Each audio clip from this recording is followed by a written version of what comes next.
Hello friends, we are back with a very short video. Here we have original text and we need to utilize upper function, lower function, proper function, trim, and additionally we need to use trim and proper function to clean the original text.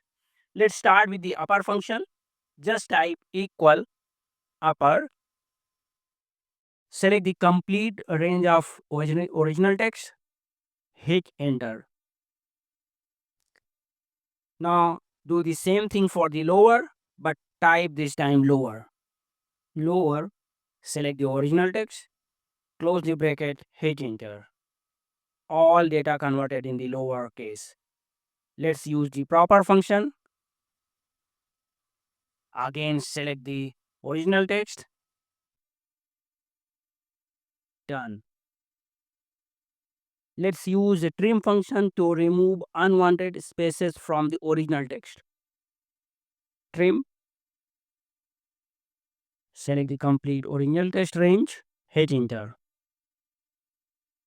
Now let's use trim function and proper function together to see the magic. Let's type equal trim proper, select the complete range of original text, close the bracket, hit enter.